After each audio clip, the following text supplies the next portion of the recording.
جواں ہو کر جہاں سے تم سدھارے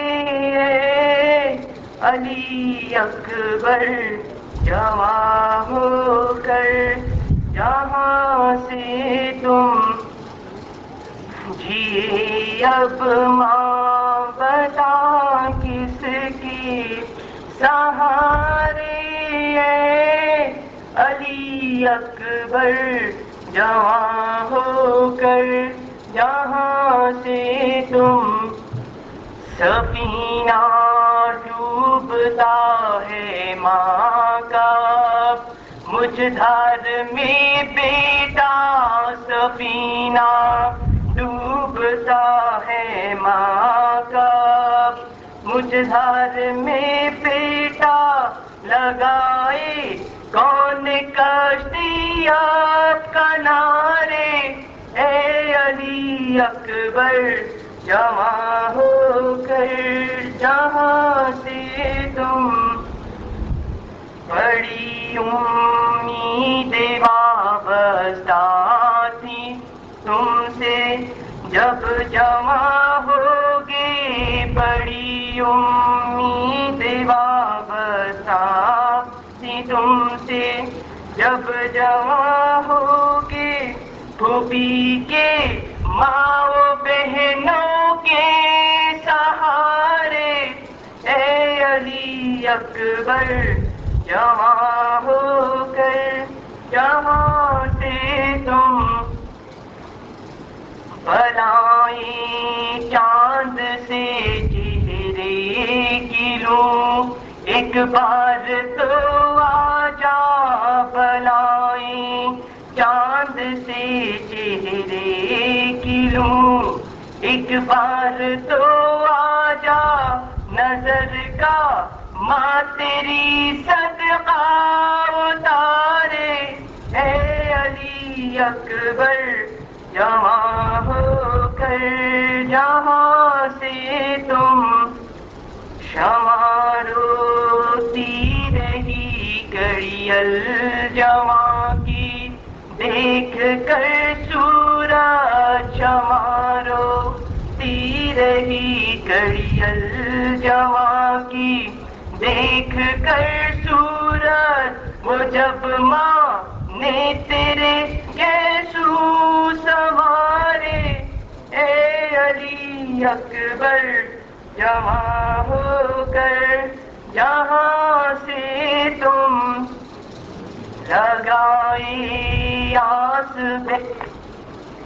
ہو گئی ہے رن میں کہہ دو اس کی امّوں سے سکینہ، ہو گئی ہے رن میں کہہ دو اس کی امّوں سے یہ دکھیا ماں کہاں جا کر پکارے اے علی اکبر، جواں ہو کر جنب کیا دیتا جگر، ٹکڑے بدن چلنی نہ بولے منہ سے وہ اور ماں پکارے اے علی اکبر، جواں ہو کر جہاں سے تم آج ایک کربلا کو بشر کے شعور میں اور شامل ہوئے ہیں خاک کے ذرے بھی نور میں،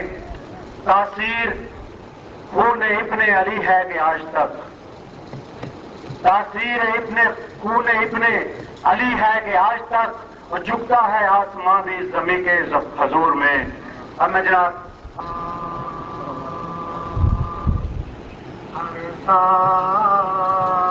جو ذکر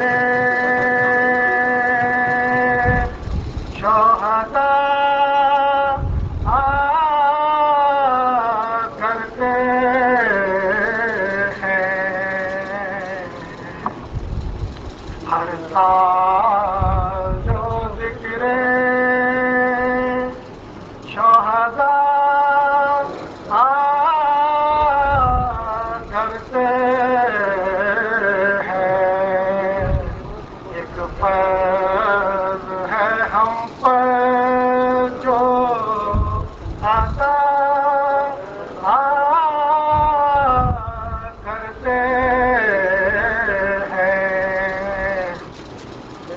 اس پر ہے ہم پر خیرات جوادہ تھا نبی کا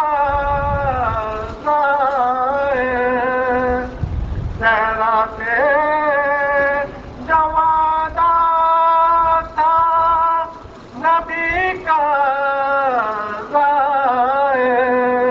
اس وعدے کو ہم لوگ وفا کرتے ہیں ہر سال جو ذکر درود بھیجے محمد ہو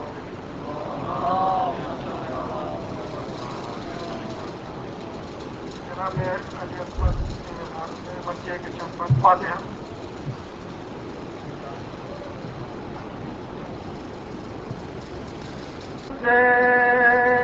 سنجے تیرا پہ جا پوچھو بشر کے جسم سے رنجے تیرا پہ جا پوچھو مکی سے قدمے ویران مقام پوچھو شہید سے علم خنجرو سے نہ پوچھو ارے حسین سے غم فرزند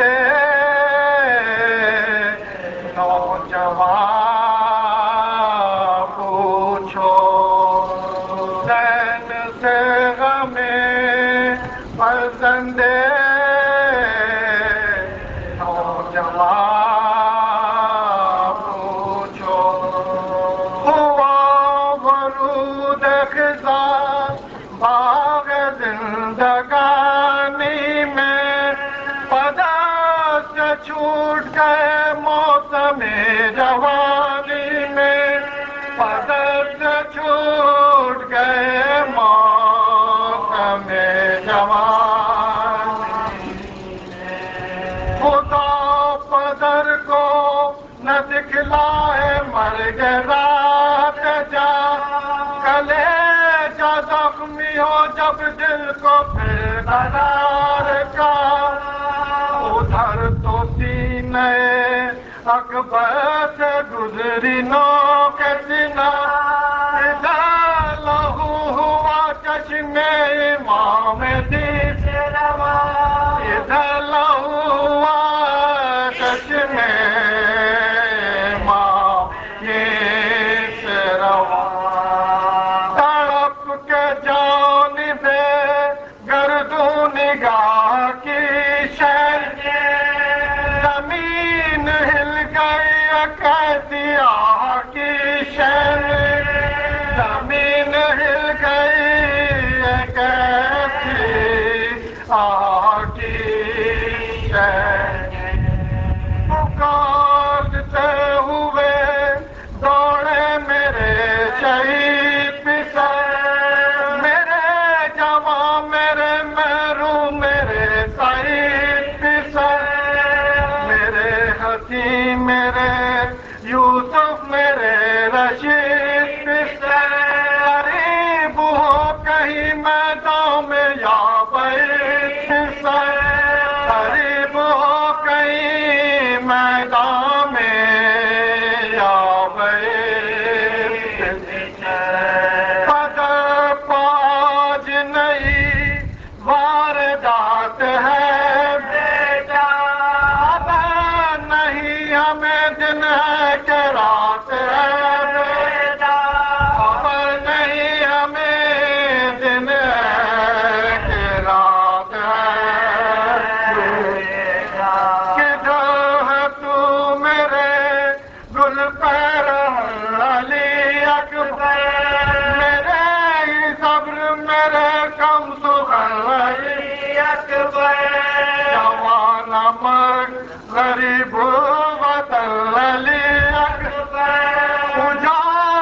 آشکیاں نے لوٹ لیا، دعائی ہے کہ مجھے کربلا نے لوٹ لیا، دعائی ہے کہ مجھے کربلا لوٹ لیا، پکاری جوڑی سے بالوں پہ سر ملا کے نہیں، بتا مرہم دکھ میں جگر ملا کے نہیں، ستم کے ابر میں میرا کمر ملا کے نہیں، علی کے لال وہ علی گوہر ملا کے نہیں، علی کے لال وہ علی گوہر ملا، شتاب لو میرے منتوں کے پالے کو، تمہیں سے لوں گی میں اپنے مرادوں والے کو، تمہیں سے لوں گی میں اپنے مرادوں والے کو، حسین کہتے تھے وہ دلربا نہیں ملتا، کسی طرف میرا یوسف لکھا نہیں ملتا، ادب ہوا وہ درے بے بہا نہیں ملتا، تمہارے لال کا بالوں پتا نہیں ملتا، تمہارے لال کا بالوں پتا نہیں ملتا، کہاں اندھیرے میں اس رش کے ماں کو ڈھونڈوں، پتا کو ڈھونڈ کے نور نگاہ کو ڈھونڈوں، پسر کو ڈھونڈ کے نور نگاہ کو ڈھونڈوں، آخری کو صدا یہ سنتے ہی سلطان بیرو آئے، یہ درد دل تک تھامے ہوئے جگر آئے، کبھی تو فوج میں مانند شیر نر آئے، کبھی ادھر گئے دوڑے کبھی ادھر آئے، کبھی ادھر گئے دوڑے کبھی ادھر آئے، سامنے بیٹے کا دم مکاتا تھا، حسین دیکھتے تھے اور گھر اجڑتا تھا، بدر کے سامنے بیٹے کا دم مکاتا تھا، حسین دیکھتے تھے اور گھر اجڑتا تھا، حسین دیکھتے تھے اور گھر اجڑتا تھا، بشر کے جسم سے حسبنا الله ونعم الوكيل، نعم المولى ونعم النصير، أعوذ بالله السميع العليم من الشيطان اللعين الرجيم، بسم الله الرحمن الرحيم، الحمد لله الذي لم يتخذ ولدا ولم يكن له شريك في الملك ولم يكن له ولي من الذل وكبره تكبيرا.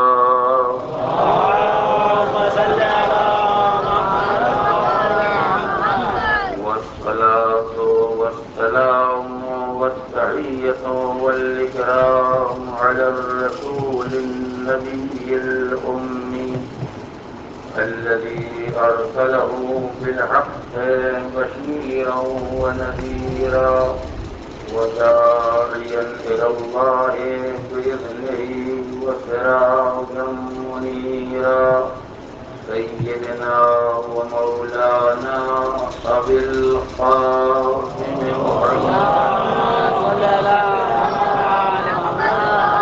محمد وعلى أهل بيته الطيبين الطاهرين الغر الميامين المعصومين الذين أذهب الله عنهم الرجس وطهرهم تطهيرا.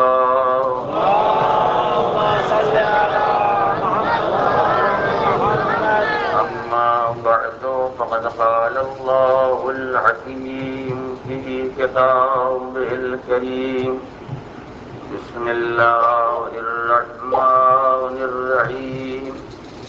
يا أيتها النفس المطمئنة ارجعي إلى ربك راضية مرضية فادخلي في عبادي وادخلي جنتي. صلوات محمد. اللهم صل على محمد. اے نفس مطمئن، اپنے پروردگار کی بارگاہ میں پلٹا تو ہم سے راضی ہے، ہم تجھ سے راضی ہیں. آ میرے بندوں میں شامل ہو جا، میری جنت میں داخل ہو جا. سورہ مبارک فجر کی آخری آیات کریمہ کے ذیل میں کربلا شناسی کو عنوان سے جو سلسلہ معروضات آپ کے سامنے پیش کیا جا رہا تھا وہ اب تقریباً آخری مرحلے تک پہنچ رہا ہے. کل میں نے آپ کے سامنے یہ عرض کیا تھا کہ واقعہ کربلا سے متعلق یہ 3 موضوعات انتہائی اہمیت رکھتے ہیں. ایک موضوع کے بارے میں کل میں نے آپ کے سامنے کچھ باتیں گزارش کی، ایک موضوع کے بارے میں آج گزارش کرنا ہے اور ایک سلسلے میں کل عرض کر کے بیان کو مکمل کر دینا ہے. اگرچہ آغاز مجلس میں بہرحال غیر معمولی تاخیر ہو گئی اور یقینی اس گرمی میں کچھ نہ کچھ آپ کے ذہنوں میں انتشار ضرور پیدا ہوگا، لیکن مسئلے کی اہمیت اور سنجیدگی کا تقاضا یہ ہے کہ آپ پوری توجہ کے ساتھ سماعت فرمائیں اور اس موقع کو غنیمت سمجھیں کہ شب جمعہ ہے اور کل عمومی اعتبار سے کافی. اگرچہ بعض حلقوں میں جمعے کی تعطیل کا مطلب یہ ہوتا ہے کہ صبح کی نماز کی اسلام میں اس کی کوئی گنجائش نہیں ہے. دفتروں میں تعطیل ہو سکتی ہے، بندگی میں کوئی تعطیل نہیں. امر کا لحاظ رکھنا تمام سامعین کے لیے اور تمام حضرات کے لیے ضروری ہے. یہ مسئلہ آج ہمارے سامنے زیر بحث ہے وہ سنجیدہ ہونے کے علاوہ انتہائی نازک مسئلہ ہے. اس میں طرح طرح کی غلط فہمیوں کے پیدا ہو جانے کا اندیشہ اور خطرہ ہر وقت لگا رہتا ہے. اس لیے میں پوری احتیاط اور ذمہ داری کے ساتھ اپنی باتیں آپ کے سامنے رکھنا چاہتا ہوں اور آپ سے یہ گزارش یہی ہے اتنا ہی سمجھنے کی کوشش کریں جتنا میں کہنا چاہتا ہوں، اس سے زیادہ اپنے پاس سے اضافہ کرنے کی کوشش نہ کریں.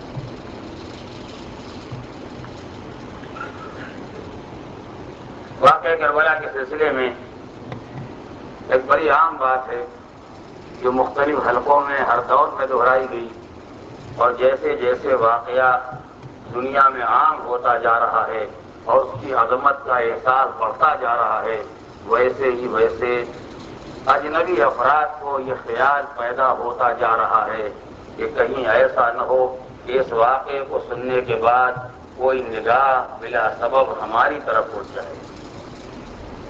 اس لیے ہر آدمی کو اس بات کی فکر ہے کہ واقعے کا رخ کسی اور طرف موڑ دیا جائے تاکہ کوئی ہماری طرف متوجہ نہ ہونے پائے. یہ 20ویں صدی کا مسئلہ نہیں ہے. یہ منظر ہم نے روز اول دیکھا ہے کہ وقت شہادت تک تو یزید کو یہی خیال تھا کہ حسین کو قتل کر دیا جائے، ان کے اصحاب انصار اولاد کو تہہ تیغ کر دیا جائے، ان کی لاش کو پامال کر دیا جائے، ان کے اہل حرم کو قیدی بنا لیا جائے، ان کے گھر والوں کو بازاروں اور درباروں میں لے جایا جائے، مگر جیسے فرزند رسول کی قربانی نے دنیا کو محسوس کرایا کہ کتنا بڑا حادثہ تاریخ اسلام میں پیش آ گیا ہے، ویسے ہی چند لمحے نہ گزرنے پائے تھے کہ یزید یہ کہنے پر مجبور ہو گیا اس واقعے کا مجھ سے کوئی تعلق نہیں ہے، اس کا ذمہ دار ابن مرجانہ ہے۔ یہ ابن مرجانہ کی تلاش کیوں ہو رہی تھی؟ یہ ابن مرجانہ کو ذمہ دار کیوں بنایا جا رہا تھا؟ اس لیے کہ یزید روز اول سارا اہتمام و انتظام کرنے کے بعد اب پریشانی محسوس کر رہا ہے، کہیں دنیا پہچان نہ لے کہ قتل کا ذمہ دار کون۔ اور دنیا کے سمجھدار افراد کا ہمیشہ طریقہ یہ ہوتا ہے کہ جب کسی بھی جرم میں یہ خطرہ پیدا ہوتا ہے کہ لوگ کہیں ہمارے بارے میں نہ سوچیں تو فوراً دوسرے کا نام لے لیتے ہیں تاکہ ذہن کا رخ ادھر مڑ جائے اور کوئی ذہن ادھر متوجہ نہ ہونے پائے۔ کچھ ایسی ہی پریشانیاں عالم اسلام میں پیدا ہوئی، توجہ کریں گے، کچھ ایسے حالات عالم اسلام میں پیدا ہوئے جس کی بنا پر دبے الفاظ میں اس کے بعد کھلے الفاظ میں یہ کہا جانے لگا، آپ جانتے ہیں کہ قتل حسین کا ذمہ دار کون ہے؟ آپ جانتے ہیں کہ امام حسین کے قاتل کون لوگ تھے؟ اگر انہیں پہچاننا چاہتے ہیں تو وہ یوں پہچان لیے جو امام حسین کا غم مناتے ہیں، جو امام حسین کے غم میں روتے ہیں، سمجھیے یہی ہے جو قاتل۔ سنا ہوگا آپ نے، مضامین میں پڑھا ہوگا، کتابوں میں، لٹریچر میں اب یہ بات بار بار دہرائی جاتی ہے، یہی ہے، یہی قتل کرنے والے، خود ہی قتل کیا ہے، خود ہی رو رہے ہیں۔ ظاہر اس کا جواب تو میرے پاس ہے، مگر میں اپنی گفتگو کو غیر سنجیدہ نہیں بنانا چاہتا، اس لیے کہ بزرگوں نے ہمیشہ بچوں کے جھگڑے میں سمجھایا ہے کہ اگر ایک آدمی دیوانہ ہو گیا تو کیا اس کے پیچھے تم بھی دیوانے ہو جاؤ؟ اگر ایک انسان ایسی باتیں کر کے مسلمانوں کے درمیان تفرقہ پیدا کرنا چاہتا ہے، مسلمانوں کو آپس میں لڑوانا چاہتا ہے، تو کیا ہر مسلمان اسی فکر میں پہنچ جائے کہ یہ کہے تم، وہ کہے نہیں تم؟ نہیں، جو بات سنجیدہ فکر والے سمجھ سکتے ہیں اور جو ہر انسان کے لیے قابل قبول ہے، اس کے ذہن میں جو میں چند باتیں رکھنا چاہتا ہوں آپ کے سامنے، آپ اسے خود پہچانیں گے اور ہر سمجھنے والا خود فیصلہ کرے گا۔ یہ بات پیدا کہاں سے ہوئی؟ یہ سوال کہاں سے اٹھایا گیا کہ یہی کوئی افراد تھے جو امام حسین کے یا ان کے والد محترم کے ماننے والے تھے اور یہی قاتل ہو گئے؟ اس بات کی ایک بنیاد پیدا کی گئی ہے، توجہ کریں گے، ایک بنیاد تلاش کی گئی ہے، اور وہ بنیاد یہ ہے کہ لشکر یزید میں جتنے آنے والے تھے سپاہی، 30,000 رہے ہوں، زیادہ رہے ہوں، جتنے افراد تھے ان میں تقریباً سب کے سب کوفے سے آئے تھے۔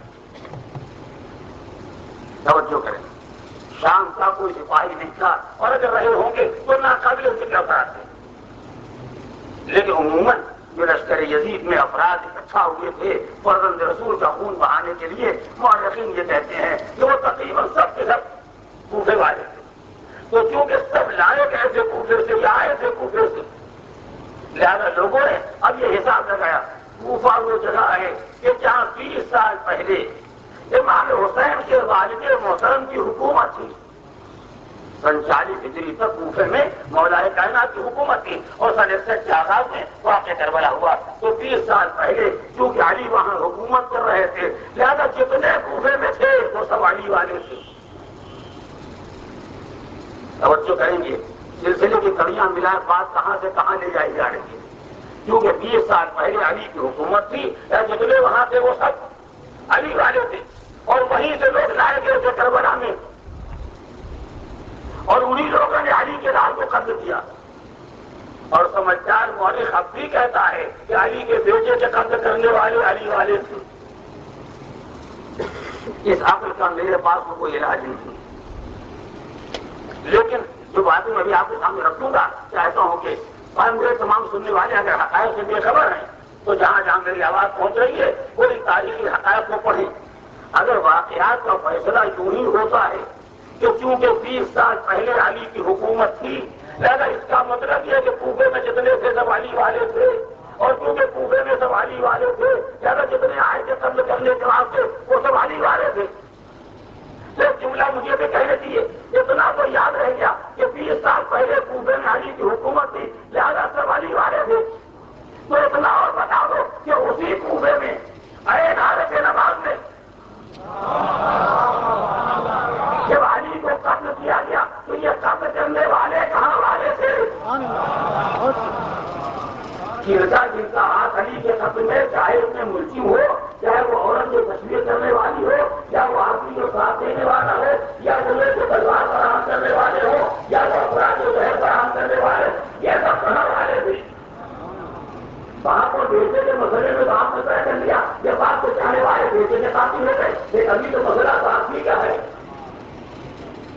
ابھی تو مسئلہ آخری کا ہے کہ جن کے چاہنے والے آپ نے خراب کیے، کیا انہیں بھی چاہنے والا نہیں کہا جائے گا؟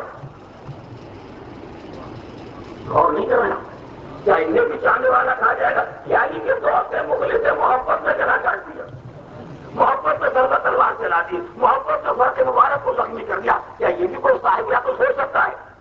اس کے معنی کیا ہے کہ تو میں ایک بات تو ماننا پڑے گی، کیا یہ مانیے کہ کوفے میں 2 طرح کے عناصر تھے؟ کوفے میں 2 طرح کے افراد تھے، وہ بھی تھے جو علی کے چاہنے والے تھے، وہ بھی تھے جو علی کے قتل کرنے والے، قتل میں سہارا دینے والے، قتل کی سازش کرنے والے، قتل کا انتظام کرنے والے، قاتل کو تلوار فراہم کرنے والے، قاتل کو زہر فراہم کرنے والے۔ یہ فراہم کرنے والے میں اس لیے زور دے رہا ہوں کہ خود ابن ملجم نے کہا ہے کہ جس زہر میں میں نے تلوار کو بچھایا ہے، اگر اس زہر کو سارے اہل کوفہ پر بانٹ دیا جاتا تو کوئی ایک زندہ نہ رہ جاتا۔ بتاؤ یہ زہر کس کارخانے کا بنا ہوا تھا؟ ہے کوفے میں کوئی ایسا کارخانہ؟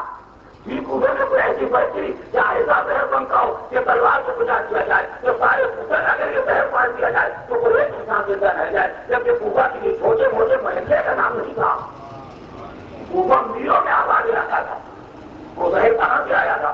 لوگ سوچتے ہیں یا تو یہ کہا جائے کہ کوفے میں 2 طرح کے لوگ تھے، ایسے بھی تھے جو علی کا کلمہ پڑھنے والے، ایسے بھی جو علی کا قتل کرنے والے۔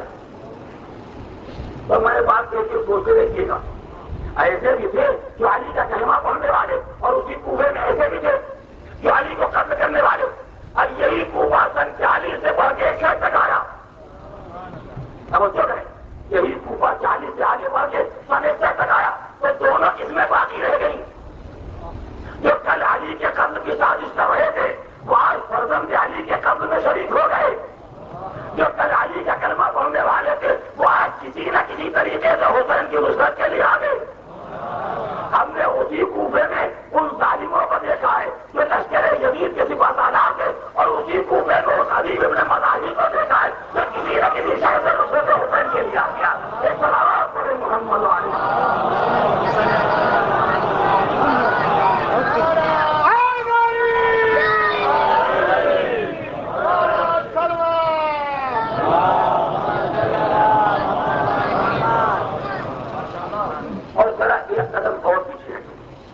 تاریخ میں ایک قدم اور پیچھے ہٹ کے دیکھیں، مولا کائنات کی حکومت یقیناً کوفے میں تھی، مگر کتنے تھی؟ 4 برس کوفے میں علی کے اقتدار 4 برس۔ لیکن اس سے پہلے کیا کوفہ نہیں تھا؟ پڑھیے گا تاریخ، اور جو پڑھے ہوئے ہیں وہ سمجھیں گے میری بات۔ کیا اس کے پہلے کوفہ نہیں تھا؟ کیا علی نے دارالحکومت بنا کے کوفہ بنایا تھا؟ کیا کوفہ آباد کیا تھا؟ کوفہ تو اسلام سے پہلے کا شہر ہے، لیکن اسلام میں جو کوفے کو اہمیت پیدا ہوئی ہے، توجہ کریں، جو کوفے کو عظمت پیدا ہوئی ہے یا کوفے میں جو اجتماعیت پیدا ہوئی ہے اور بڑا شہر بن گیا ہے، اسی لیے کوفے کو آباد کرنے والا سعد بن ابی وقاص کو قرار دیا جاتا ہے۔ توجہ کریں، کوفے کو آباد کرنے والا کون؟ سعد بن ابی وقاص، اور اس نے کوفے کو آباد کیا دور خلافت ثانی میں۔ اس کے بعد جب دور خلافت سیوم گزر گیا اور حضرت علی کے ہاتھ میں حکومت آئی تو علی نے اپنا مدینے سے دارالحکومت منتقل کر کے کوفہ بنایا۔ تو کوفہ ایک آباد علاقہ ہے جو آباد کیا گیا ہے، جو چھاونی فوجی طور پر بنایا گیا ہے۔ اتنی بڑی آبادی میں 4 سال علی کی حکومت بھی رہی، تو جو کوفے میں تھے وہی تو علی کا کلمہ پڑھ رہے تھے۔ توجہ کریں، جو کوفے میں آباد تھے وہی تو علی کے ماننے والے ہو گئے، اور یہ ساری دنیا کا قاعدہ ہے کہ جو اس شہر یا ملک میں حاکم ہو جائے گا، جو حکومت فرض ہوں گے وہ اس کا کلمہ بہرحال پڑھیں گے۔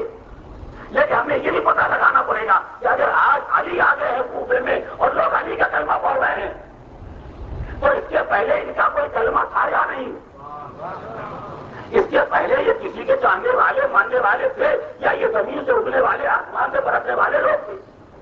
وہ تھے تو ان کا کوئی عقیدہ رہا ہوگا, کوئی نظریہ رہا ہوگا, کوئی ذہنیت رہی ہوگی. 4 برس علی کی حکومت کی بنیاد پر جنہوں نے علی کا کلمہ پڑھا ہے ان کے ان بنیادی عقائد اور نظریات کو بھی دیکھنا پڑے گا. جن عقائد اور نظریات پر پردہ ڈال کے حکومت پرستی کی بنیاد پر علی کے ساتھ آگے توجہ کریں.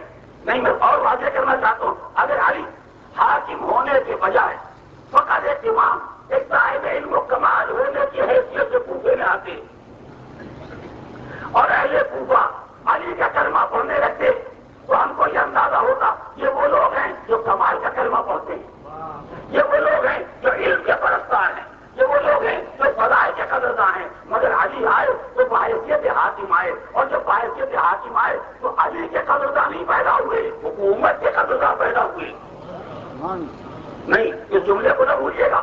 جو اکثریت پیدا ہوئی ہے وہ حکومت کے قدرداں ہے, وہ علی کے قدرداں نہیں ہے. جس کا زندہ ثبوت یہ ہے کہ مولا کائنات کے کوفے میں قدم رکھنے کے بعد جو پہلی نماز جمعہ پڑھائی, اور یہ تاریخ میں پہلی نماز جمعہ پڑھانے کے لیے جب مولا کائنات مسجد میں داخل ہوئے, عالم کیا ہے, کوئی پوشیدہ لباس, کوئی پیوندار چادر. علی مسجد میں آ رہے ہیں نماز پڑھانے کے لیے, لوگوں سے کہہ رہے ہیں بھائی ذرا راستہ دے دو, میں آگے جانا چاہتا ہوں. تو آپ کو بڑا شوق تھا نماز پڑھنے کا, پہلے آئے ہوتے. سارے جو لوگ پہلے سے آگے جگہ لے چکے ہیں جیسے نئے خلیفۃ المسلمین, نئے امیر المومنین, نئے حاکم کے وقت آج نماز پڑھانے والا, انہوں نے کسی بھی جماعت کے پیچھے پڑھی ہو یا نہ پڑھی ہو,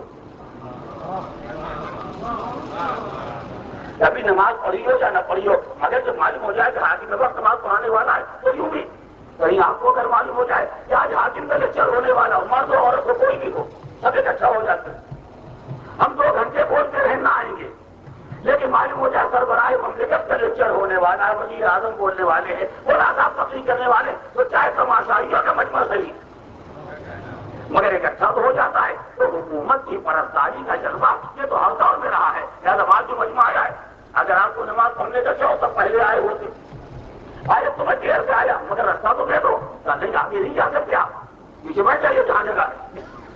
اب اتنی دیر سے آگے جگہ لیے بیٹھے ہوئے ہیں اور آپ چاہے بعد میں آگے بڑھ جائیں, یہ نہیں ہو سکتا ہے. ارے بھائی راستہ دے دو. آپ کو نہیں معلوم ہے آج امیر المومنین پہل نماز پڑھانے کے لیے آ رہے ہیں, پہلے مسجد میں نماز پڑھانے کے لیے آ رہے ہیں. ہم ان کے پیچھے نماز پڑھنے کے لیے آئے ہیں جو حاکم اسلامی ہیں, جو خلیفۃ المسلمین ہیں, جو امیر المومنین ہیں. ہمارے پیچھے گاڑی دے سکتے ہیں, ہم سب برابر ہر کے لیے تیار نہیں ہیں.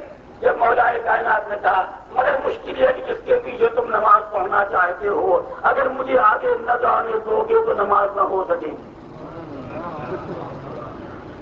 اگر مجھے آگے نہ بڑھنے دو گے تو تمہارا وہ جذبہ نماز کا رہ جائے گا, نہیں پڑھ سکو گی. کیا مطلب وہ حاکم آپ کے قبضے میں ہے, کیا آپ آگے نہ جائیں گے تو وہ بھی نہ جائیں گے. اس لیے سمجھے کہ ہر حکومت کے ساتھ, ہر حاکم کے ساتھ 2-4 ایسے آدمی لگے رہتے ہیں جو آدمی کی مٹھی میں حاکم ہوتا ہے. جہاں کہ جاؤ چلے جائیں گے, کام مت جاؤ نہیں جائیں گے. وہ سمجھے سارے کوئی صاحب ہوں گے جو اتنا روک دبدبا دکھا رہے ہیں, ہم اگر نہ جائیں گے تو نماز نہیں ہوگی. آپ کون ہوتے ہیں, آپ سے کیا تعلق ہے, ان کو آنے دیجیے, وہ نماز پڑھائیں گے, ہم نماز پڑھیں گے. آپ سے کوئی تعلق نہیں ہے. کیا مشکل کی شادی کے پیچھے نماز پڑھنے کے تم بیٹھے ہو علی مائی سارے کو کبھی قوم نے دیکھا ہوگا یہ لباس, جہاں قوم نے دیکھی ہوگی یہ پیوندار چادر, جہاں قوم نے دیکھا ہوگا یہ سادہ لباس, کون باور کر سکتا تھا کہ یہ ہے خلیفۃ المسلمین, کون سمجھ سکتا تھا کہ یہ ہے امیر المومنین جو نماز پڑھانے کے لیے. مگر جیسے یہ معلومات مطلب کہنا چاہتا ہوں بھولیے گا, جیسے معلومات کہ بات نہیں ہے جو نماز پڑھانے کے لیے آئے سارا بچاؤ کے ساتھ آئیے ان کو تشریف لائیے. اب میں آپ سے پوچھتا ہوں یہ علی کے پرستار ہے یا حکومت کے پرستار ہے؟ علی آئے تو راستہ نہ دیا, حاکم آ گیا تو سارا مجمع سے کھڑا ہو گیا. اب تو اندازہ ہو گیا کہ جو علی کے ساتھ آگے تھے ان کی اکثریت حکومت والی تھی, امامت والی نہیں تھی. بڑے محمد والے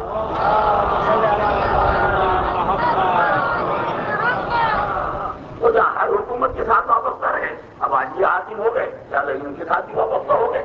یہ منظر میں نے آپ کے سامنے عرض کر دیا ہے. اس کے بعد تو وقت نہیں رہ گیا ہے کہ میں ان ساری باتوں کو گزارش کروں کہ کوفہ کیا، اس کی آبادی کیا، اس کے خصوصیات کیا. جب کوفہ آباد ہوا ہے ان واقع کربلا سے بہت پہلے، تقریباً 40 سال پہلے جب کوفہ آباد ہوا ہے، اس وقت صورتحال کیا تھی؟ اتنی اہمیت کوفے نے پیدا کر لی تھی کہ جو بدر کے بدرین کہے جاتے تھے وہ اصحاب اور دیگر اصحاب وہ آگے کوفے میں آباد ہونے لگے. مختلف قبائل ادھر ادھر سے منتقل ہو کے کوفے میں آباد ہو گئے. کسی قبیلے کے 12,000 آدمی، کسی قبیلے کے 8,000 آدمی، کسی قبیلے کے 10,000 آدمی مختلف علاقوں سے آ کے آباد ہو گئے. مختلف قومیں آ کے آباد ہو گئی، مختلف زبان والے آ کے آباد ہو گئے، مختلف عقائد اور نظریات والے آباد ہو گئے. حج یہ ہے، توجہ کریں گے، حج یہ ہے کہ اسی کوفے میں اگر آپ عقائد کو دیکھنا چاہیں گے تو کوفے میں جتنا کاروبار تھا وہ عیسائیوں کے ہاتھ میں، کوفے میں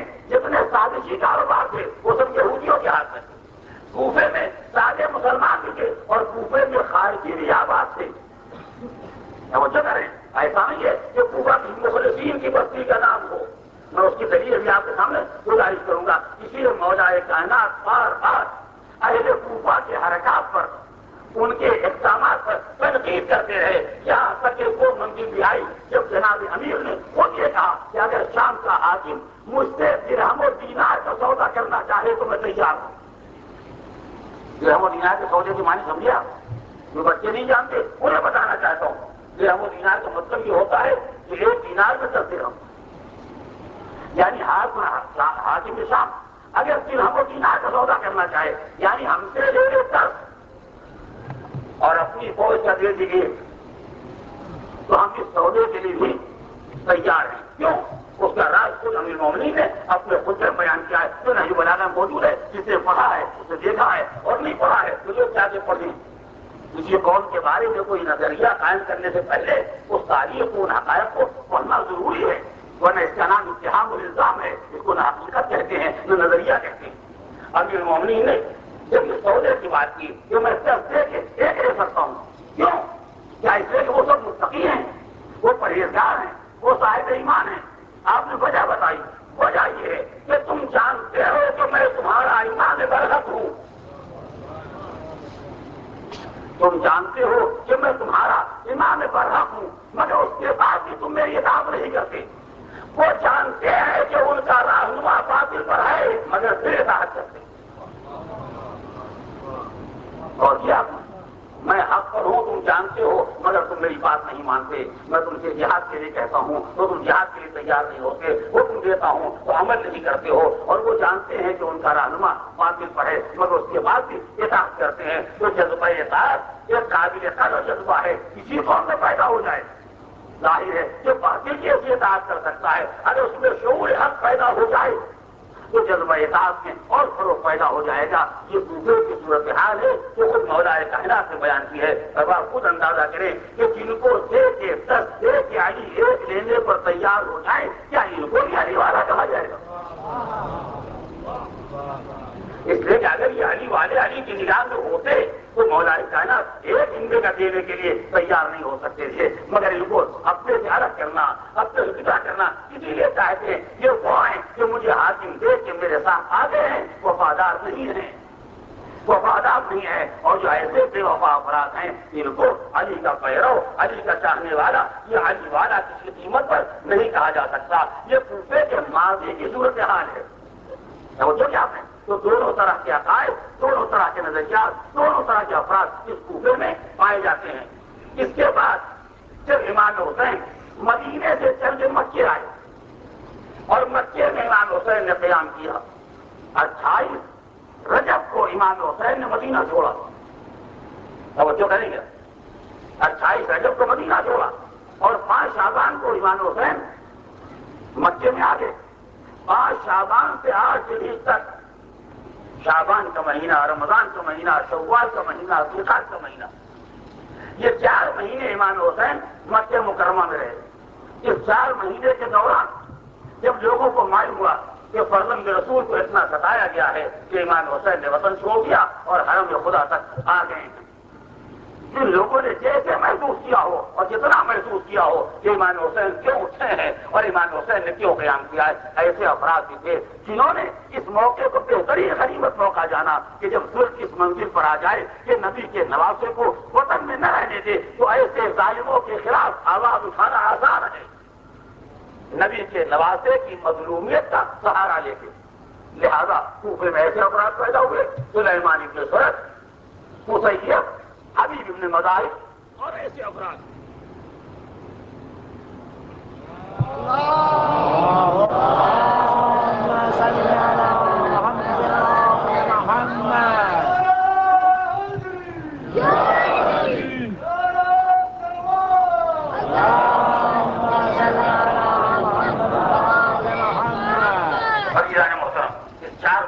وقفے کے دوران امام حسین کے پاس کم سے کم 12,000 خطوط کوفے سے آئے، جو تاریخ میں حقائق محفوظ ہیں، سنتے رہتے ہیں آپ۔ کم سے کم 12,000 ورنہ 18,000 خطوط امام حسین کے پاس کوفے سے آئے اس 4 مہینے کے عرصے میں، بلکہ اس سے کم عرصے میں جس کے بعد امام حسین نے جناب مسلم کو رخصت کیا۔ ان 12,000 خطوط کا تذکرہ تو تاریخ میں عدد کے اعتبار سے ہے، مگر 12,000 خطوط کسی کتاب میں نہیں کہ 12,000 خطوط میں کیا لکھا ہوا تھا یہ کہیں کتابوں میں آپ کو نہیں ملے گا۔ ہاں یہ سب لکھتے ہیں کہ کم سے کم 12,000 خطوط اس عرصے میں اہل کوفہ نے فرزند رسول صلی اللہ علیہ وسلم امام حسین کے پاس بھیجے، لیکن ان 12,000 خطوط میں 7 طرح کے مضامین کا تذکرہ تاریخ میں ہے۔ لیکن میرے مطالعات کو، میری محنت کو ضائع نہ کیجیے گا، 7 طرح کے مضامین کا تذکرہ تاریخ میں موجود ہے، یعنی 7 خطوط کے مضامین مختصر یا مفصل تو کوئی خط نہیں ہے، لیکن 7 طرح کے مضامین موجود ہیں۔ پہلا خط جو امام حسین کے پاس آیا، اس خط کا مضمون یہ ہے کہ فرزند رسول ہم کو یہ خبر ملی ہے کہ ظالم نے دنیا کو چھوڑ دیا، یعنی حاکم شاہ دنیا سے وہ تاغی باغی تھا کہ وہ دنیا سے جا چکا، اور یہ بھی معلوم ہو گیا کہ آپ کو اتنا ستایا گیا کہ آپ نے وطن چھوڑ دیا اور مکہ مکرمہ آ گئے۔ اب یہی وقت ہے، لہٰذا ہم لوگوں نے یہاں اجتماع کیا ہے، اور اجتماع کرنے کے بعد یہ طے کیا ہے کہ آپ کو آپ کا حق ملنا چاہیے۔ اگر آپ قیام کریں گے تو ہم سب آخری سانس تک ساتھ دینے کے لیے، آپ کی حمایت کے لیے تیار ہیں۔ ہم اپنے اجتماع کو برقرار رکھنے کے لیے، اپنے اجتماع کو مستحکم بنانے کے ایک امام، ایک قائد، ایک رہنما کی ضرورت محسوس کرتے ہیں۔ اگر وہ ہمارے درمیان ہو تو ہمارے قیام میں کوئی کسر نہیں، ہماری وفا میں کوئی فرق نہیں ہے، ہم اٹھ کھڑے ہوں گے۔ ہمیں ایک ایسا رہنما چاہیے، ایک ایسا قائد چاہیے جو ہمارے اس قیام کی قیادت کر سکے۔ یہ ایک مضمون ہے پہلے خط کا جو امام حسین کے پاس آیا، اور یہ در حقیقت آج کی زبان میں وہ ریزولوشن ہے جو اس کا میٹنگ میں پاس ہوا تھا، جو پہلا جلسہ ہوا ہے امام حسین کی حمایت میں، جس میں حبیب بن مظاہر، جناب مسیب، جناب سلیمان ابن سرد اور ایسے پرستاران حق اور معتقدین حقیقت موجود تھے۔ لہذا یہ خط امام حسین کے نام روانہ کر دیا گیا۔ اس خط کے بعد امام حسین نے جناب مسلم کو کوفے کی طرف بھیجا ہے۔ یہ پہلا خط آیا۔ دوسرا خط ٹھیک اسی کے پیچھے یہی بات پہچاننے کی، ٹھیک اسی کے پیچھے ایک دوسرا خط بھی آیا، اس کا بھی ایک مضمون ہے۔ اس کے علاوہ جتنے خطوط آئے سب میں جلدی آئیے جلدی آئیے جلدی آئیے، لیکن دوسرا خط مضمون اس کا ہے۔ اور سنا ہے آپ نے مضمون، فرزند رسول گھر میں پھنس گئے ہیں، نہریں جاری ہیں، ماحول بڑا شاداب ہے، حالات بہت اچھے ہیں، تشریف لائیے۔ الیاذ باللہ، ہم نے کبھی ایک مدت پہلے یہ تجربہ کیا کہ مخلصین بات دیہات میں رہنے والے ہوتے ہیں، وہ بیچارہ اظہار خلوص محبت اگر کرنا چاہتے ہیں تو اپنے چاہنے والوں سے شہروں میں آباد ہیں، ان سے کہتے عام کی فصل ہو گئی تشریف لائیے، مثلا یا پورا گنے کی فصل تیار ہو گئی اب تشریف لائیے۔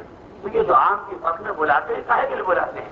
تو مسئلہ پوچھنے کے بعد یہ بلاتے ہیں عام کھانے کے واسطے، مثلا یا جو گنے کے فصل میں بلاتے ہیں وہ گنے کا رس پلانے کے واسطے، ان کا مسئلہ نہ مذہب، نہ عقائد، نہ معلومات، نہ دین، وہ تو ظاہر دنیا کے تعلقات کو نبھانے کا ایک طریقہ ہوتا ہے۔ صرف دونوں خطوط کا فرق پہچانیے۔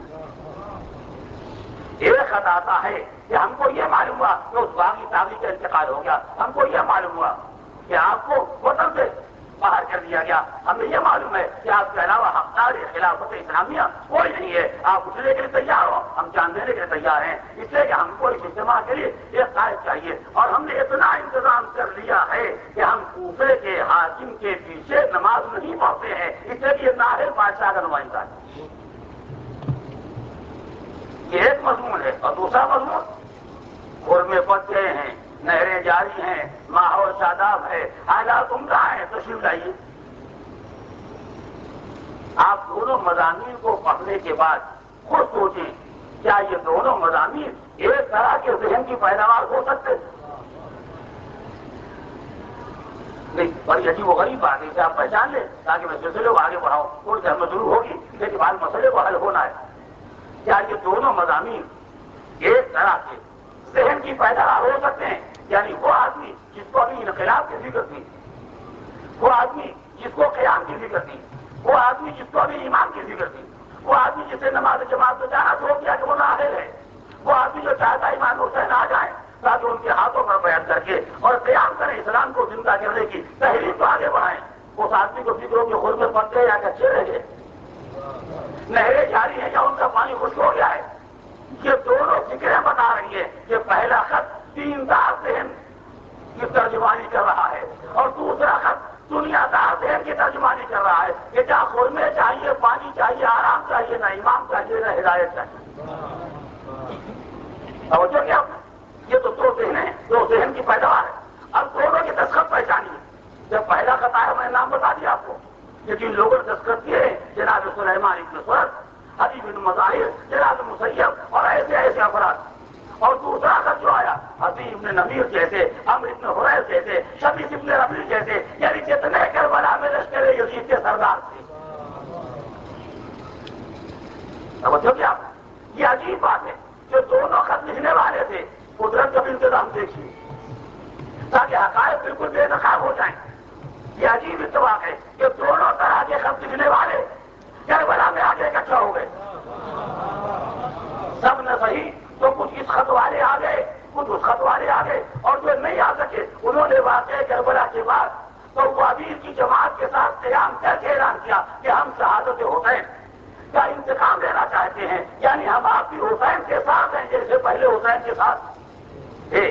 اور یہ لوگ جو خرمے اور نہروں کی بات کر رہے تھے یہ سب لشکر یزید کے سردار اور علمدار دکھائی دے رہے تھے۔ اب دونوں کے ہم پہچانے، دیندار ذہن امامت کی بات کر رہا تھا، دنیا دار ذہن خرمے اور نہروں کی بات کر رہا تھا، دیندار ذہن حسین کی حمایت میں آیا، دنیا دار ذہن حسین کی مخالفت میں آیا۔ اب یہ فیصلہ ہر صاحب عقل کرے، توجہ کریں کہ حسین والا کون تھا اور حسین سے مختلف کون تھا۔ کوفے نے دونوں طرح کے افراد پیدا کیے، فرق یہ ہے کہ جو حسین کو امام ماننے والے تھے وہ حسین پر قربان ہو گئے، جو حسین کو سبز پار سے کھلانے والے تھے انہوں نے حسین کے قتل کا انتظام کیا۔ اب تو پہچانو کہ قاتل کا مذہب کیا ہے، حمایت کرنے والے کا مذہب کیا ہے۔ پورے محمد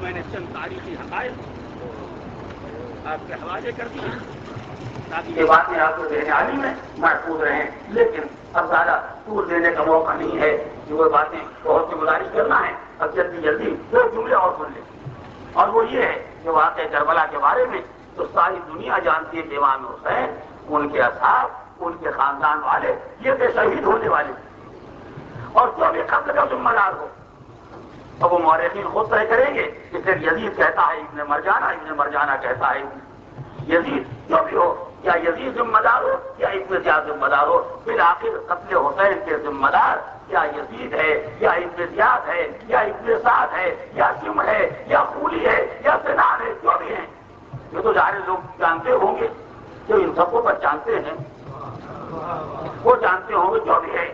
اور شہید ہونے والے ان کو دنیا پہچانتی ہے، امام حسین ہیں، ان کے اصحاب و انصار ہیں، ان کے خاندان والے ہیں، ان کی گود کے پالے ہیں، یہ دونوں ہیں۔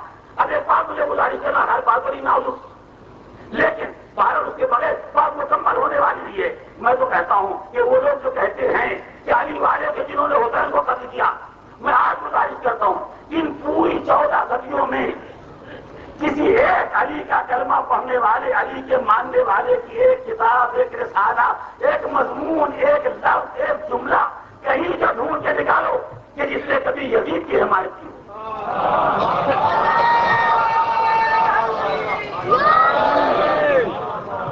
کبھی ابن زیاد کی حمایت کی ہو، کبھی شمر کی حمایت کی ہو، کبھی ابن سعد کی حمایت کی ہو، کوئی ایک تو ان قاتلوں کی تعریف کرنے والا ہوتا۔ یعنی اگر قبل کے ذمہ دار علی والے تھے تو کسی نے تو اپنے بزرگوں کی تعریف کی ہوتی، کسی نے تو اپنے بزرگوں کی حمایت کی ہوتی۔ اور جتنے علی والے 14 صدیوں میں ہمارے سامنے آئے سب حسین کے چاہنے والے، اولاد حسین کے چاہنے والے، اولاد حسین کے چاہنے والے، ہمارے مضامین، ہماری کتابیں، ہماری مجلسیں، ہمارے جلسے، ہمارے جلوس اس بات کا اعلان ہے کہ ہم حسین والے ہیں۔ ہم نے اس اعلان کی بڑی سنگین قیمت ادا کی ہے، مگر اپنے حسین والا کہتے تھے، کہتے ہیں اور کہتے رہیں گے۔ کبھی ہم نے یزید والا اپنے کو نہیں کرا دیا، حیرت کی بات ہے کہ یزید سے بیدار ہے، وہ قتل کے ذمہ دار ہے۔ اب آگے ہم میں کیا کہوں گا، جو ہمیشہ یزید سے بیداری کا اعلان کرتے رہے انہیں قتل کا ذمہ دار کہا جائے، اور جو کبھی خلافت یزید ثابت کریں، کبھی عظمت یزید ثابت کریں، کبھی ایمان یزید ثابت کریں، کبھی کردار یزید ثابت کریں، یہ قتل حسین کے ذمہ دار نہیں ہے۔ نعرہ حیدری، حسینیت زندہ باد، حسینیت زندہ باد، قدیمیت زندہ باد،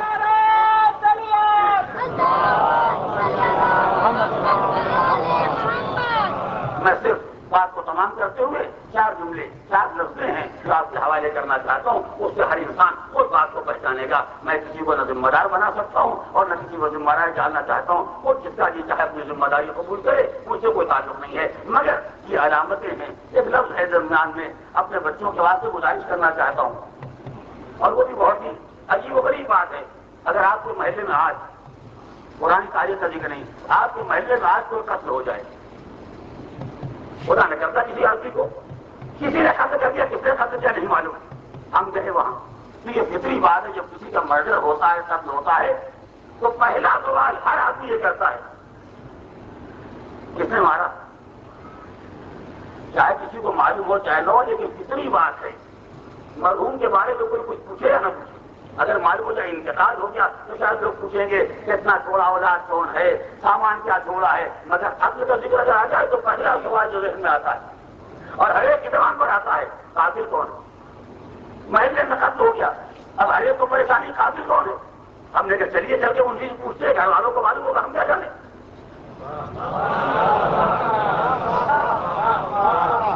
ہم کیا جانے جہاں آپ وہاں ہم کو اس محلے میں رہتے بھی نہیں، چلیے ان کے گھر والوں کو معلوم ہوگا کہ ان کا دشمن کون کون تھا، مرحوم کا جھگڑا کس سے کس سے چل رہا تھا، مرحوم کے والد سے کس سے کس سے۔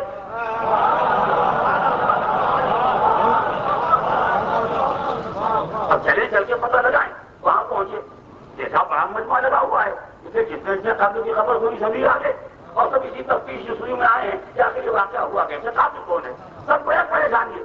اتنے میں ہم نے گھر سے دیکھا کہ ایک نوجوان روتا ہوا چلا رہا ہے، ایک نوجوان گھر سے روتا ہوا برآمد ہوا، اور 4 آدمیوں نے جس کو روتا دیکھا مسکرانے لگے۔ اب جو صاحب ہمارے ساتھ وہ تو مولانا یہاں تو آپ پکڑ کے لائے، کیا معلوم ہوا، یہاں تو کچھ نہیں معلوم ہو رہا ہے، کچھ لوگ کھڑے مسکرا رہے ہیں، سب رو رہے ہیں۔ میں نے کہا آپ کو نہ معلوم ہوا، یہ جو رو رہے ہیں یہی قاتل ہیں، یہ جو مسکرا رہے ہیں یہی ہمدرد ہیں۔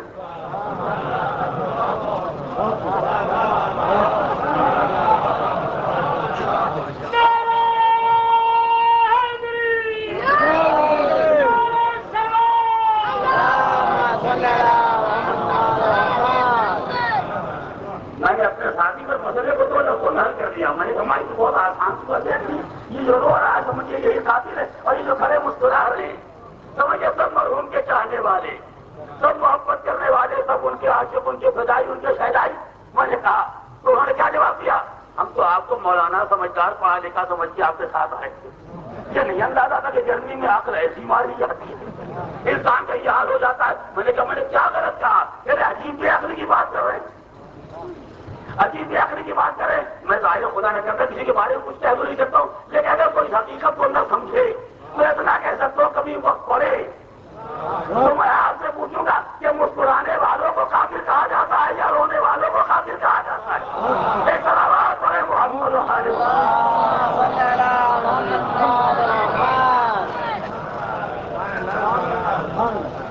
یہ کسی پر وقت پڑے تو اندازہ ہوگا میرا غمزدہ کون ہے، سوگوار کون ہے، سب اندازہ ہوگا کہ کون آدمی کس کردار کا مالک ہے. لیکن جو میں نے 4 لفظ سے گزارش کرنے کا وعدہ کیا ہے انہیں آپ 4 منٹ میں سماعت فرما لیں اور میں بات کو آخری منزل تک لے آؤں. پہلی بات جو میں نے ابھی آپ کے سامنے گزارش کی ہے کہ کوئی بھی ہمارا آدمی دور قدیم سے لے کے آج تک مولا کائنات کا ماننے والا، آل محمد کا ماننے والا، اہل بیت سے محبت کرنے والا، کوئی ایک انسان ایسا نہیں ملے گا جس سے کسی صدی میں، کسی دور میں، کسی زمانے میں کسی ایک کافر کے بارے میں کسی ایک اچھی رائے کا اظہار کیا، ہمیشہ اظہار نفرت کیا، اظہار بیداری کیا. اب تو اب دنیا کو اندازہ ہو گیا اور آل محمد سے ہمیشہ محبت کا، الفت کا اظہار کرتے رہے. اس کے مقابلے میں ایک دوسرا کردار کل بھی تھا اور آج بھی ہے.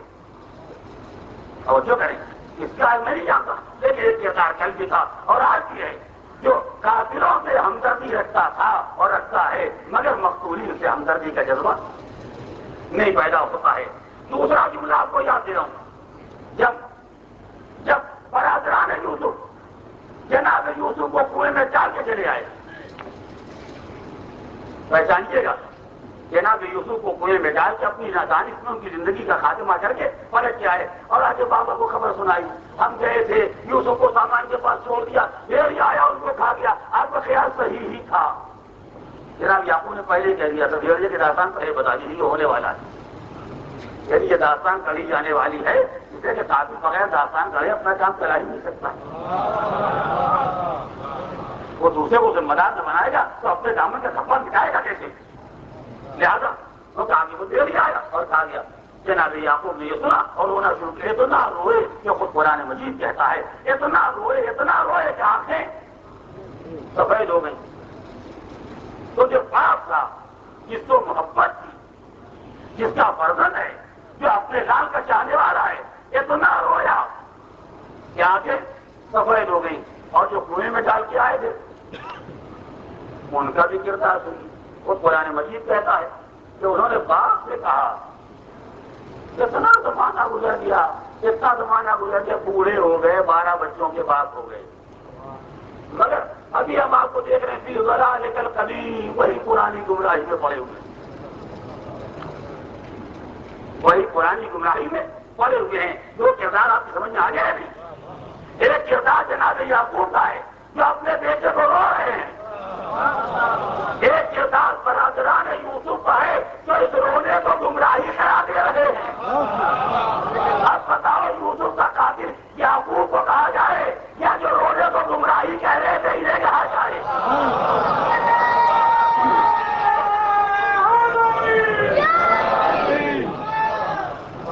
کم سے کم مسلمان اتنا ایمان تو قرآن پر رکھے سب یہ کہتے کہ قرآن ہمارے لیے اتنا شعور قرآن ہونا چاہیے. تو یہ منظر بھی تاریخ کا قرآن مجید میں ہمارے سامنے محفوظ ہے. اس کے بعد جو واقعہ کربلا کے بعد جو چاہنے والے اٹھے ہیں ان کے قیام کو بھی آپ نے دیکھا ہے. اب یہاں بھی ایک جملہ کہہ کے اور بات تمام کرنا چاہتا ہوں. تو شہادت حسین کے وقت بھی آپ نے دیکھا کہ 2 طرح کے نظریات تھے، امام حسین کے ساتھ ہی اور یزید کے ساتھ. واقعہ کربلا ختم ہو گیا. اب ایک جماعت اٹھی کوفے سے، توجہ کریں، ایک جماعت اٹھی کوفے سے، سلیمان بن سرد، جناب مختار، مالک اشتر، یہ اٹھے ظالموں سے، قاتلوں سے انتقام لینے کے لیے. متوجہ رہیں گے آپ، یہ اٹھے کاہے کے لیے؟ امام حسین کے قاتلوں سے اور ظالموں سے انتقام لینے کے لیے. انہیں کتنا حق تھا کتنا نہیں تھا، کس کی اجازت تھی، یہ مسائل تو فقہی ہیں جو طے ہوں گے. جو بات میں سامنے کی گزارش کرنا چاہتا ہوں اسے پہچانے. یہ جماعت کے افراد اٹھے تو توابین کی شکل میں قاتلان حسین سے انتقام لینے کے لیے کس کو مارا؟ کس کو مارا؟ ابن سعد کو جو قاتل حسین، کس کو مارا؟ شمر کو جو قاتل حسین، کس کو مارا؟ ابن زیاد کو جو قاتل حسین۔ یعنی یہ جماعت وہ ہے جو حسین کے قاتلوں کو قتل کر رہی ہے، یہ جماعت وہ ہے جو امام حسین کو ظلم کرنے والوں کو قتل کر رہی ہے۔ اب اس جماعت کے بارے میں بھی دو نظریے ہو گئے۔ کچھ لوگ کہتے ہیں جو کیا بالکل صحیح کیا، سوچیے گا، کچھ لوگ کہتے ہیں جو کیا بالکل صحیح کیا، یہ ظالم اسی قابل تھے کہ انہیں ایسے ان کے کئی بڑے کردار تک پہنچایا جاتا اور ایسے ایسے کیا جاتا۔ کچھ کہتے ہیں مختار جہنمی ہے، مختار جہنمی ہے، مالک اشر جہنمی ہے۔ ارے دیکھیے مسلمانوں کو مار ڈالا، مسلمانوں کو قتل کر دیا، بھلا ان کی نجات کیسے ہوگی، ان کی عاقبت کیسے بنے گی؟ اب آپ کو اندازہ ہوا کہ جب فرزند رسول مارا گیا تھا تو کوئی نہیں کہہ رہا تھا یزید کافر ہے، نبی کے نوازے کو مارا ہے، ابن سعد کافر ہے، نبی کے بیٹے کو مارا ہے، ابن سعد کافر ہے، نبی کے لال کو مارا ہے۔ مگر جیسے قاتل مارے گئے سب کو مختار کافر دکھائی دیے۔ اب پہچانو کس کا رشتہ نبی کے لال سے ہے، کس کا رشتہ کافروں سے ہے۔ اس طرح پڑے محمد علیہ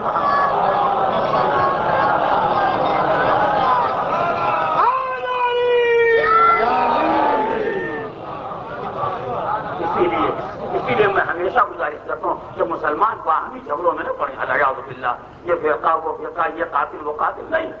جو قاتل حسین ہے اس کا کوئی تعلق اسلام ہی سے نہیں ہے، نہ فرقہ نہ جماعت۔ ایسا فرقہ ہو کیسی جماعت، ایسے انسان کو مسلمان کہا جائے گا۔ اور پچھلے دور کے مسلمان شاید نہ سمجھے ہو، بس میں نے ایک بات کہہ دی، پچھلے دور کے مسلمان شاید نہ سمجھے ہو، مگر آج کے مسلمان کو اتنا شعور پیدا ہو گیا ہے جب نبی کے ساتھی سے اختلاف کرنے کے بعد آدمی مسلمان نہیں رہ جاتا تو نبی کے بیٹے کو قتل کرنے کے بعد کیسے مسلمان رہ جائے گا؟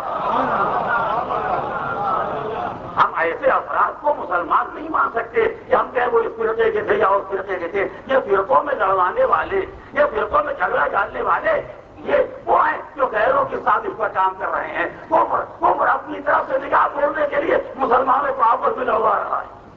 اور سچی بات یہ، ہم تو ایک بات جانتے ہیں، جو قتل فرزند رسول کا ذمہ دار ہو، یعنی جو نبی کا خون بہا دے، میں نے غلط نہیں کہا، پیغمبر نے کہا اس کا خون میرا خون ہے، اس کا گوشت میرا گوشت ہے، جو نبی کا خون بہا دے وہ مسلمان کہے جانے کے قابل نہیں ہے۔ اور بات بہت واضح، کل جب میرا ذکر آگے یاد ہو تو اسی سے حساب لگا لیجیے گا، مسئلہ حل ہو جائے گا۔ ہم کیوں کہیں کہ مسلمان فرقوں میں بچ گئے، جماعتوں میں بچ گئے، ایک کافر ہو گیا، ایک مقتول، ایک ان کے والے ایک ان کے والے۔ ہم تو صاف جانتے ہیں کہ مسلمان تھے کہاں، یہ جو قتل کے ذمہ دار ہیں یہ مسلمان تھے کہاں؟ کچھ فتح مکہ کی مجبوری پر کلمہ پڑھ چکے تھے،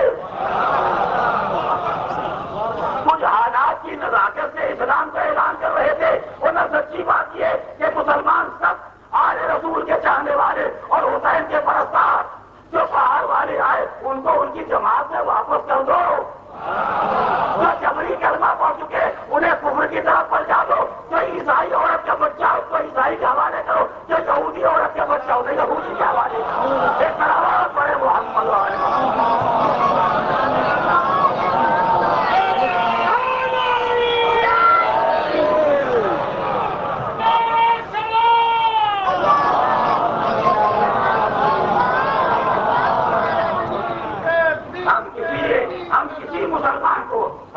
مسلمان کو کسی ایسے مسئلے کا نہ مجرم بنا سکتے ہیں، نہ اس کو الزام رکھ سکتے ہیں مسلمان کلمہ پڑھنے والا کیسے ممکن ہے کہ نبی کا کلمہ پڑھنے والا ہو اور نبی کی اولاد کا قاتل ہو؟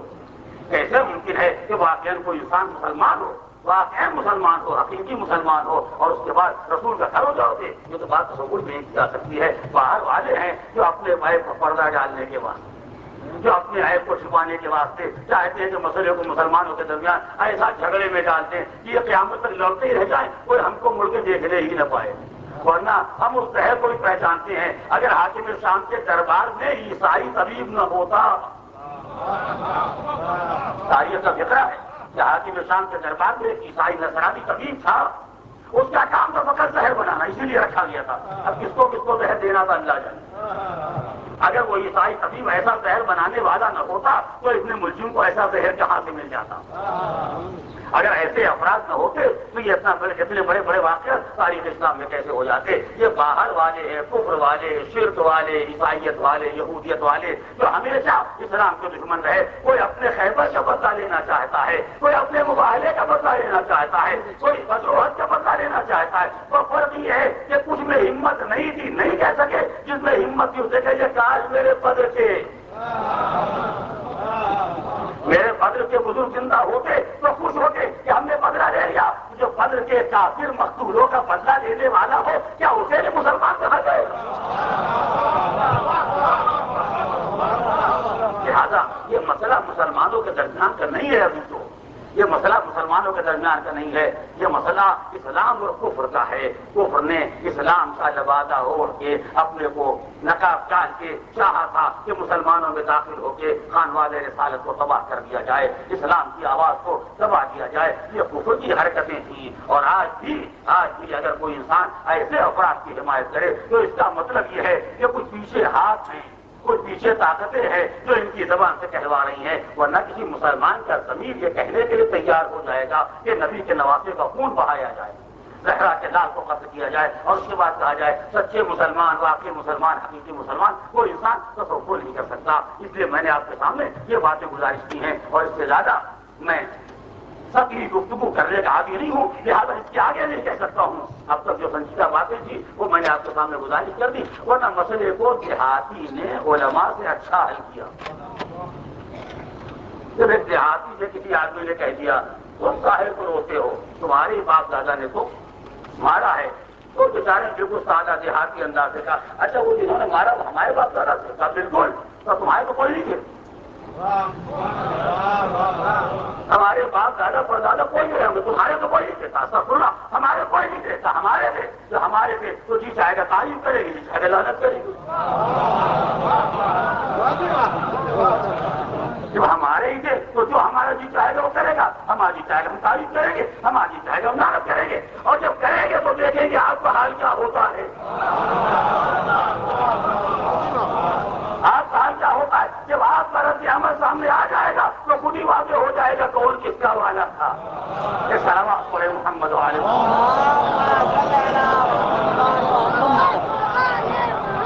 بس عزیزان محترم اس سے زیادہ اب میں گزارش نہیں کر سکتا، اس لیے کہ بہرحال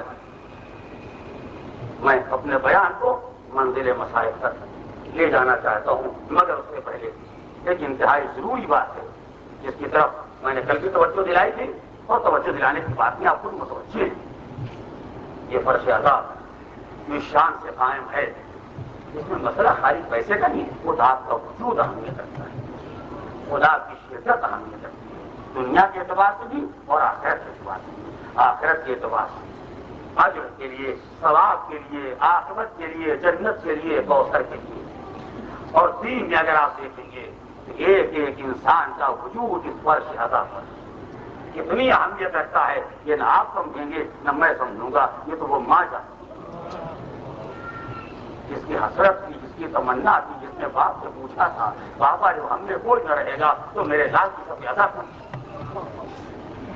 تو یہ ایک بڑا اہم مسئلہ ہے جس کی ذمہ داری ہم پر آپ پر عائد ہوتی ہے.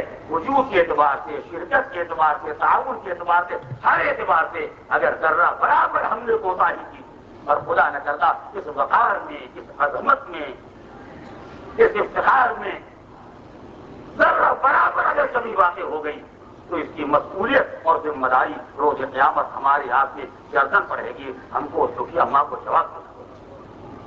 لہذا اس کا احترام، اس کا اہتمام، اس کے بارے میں ہر طرح کی ذمہ داری کا احساس ہر آدمی کو ہے اور ہونا چاہیے.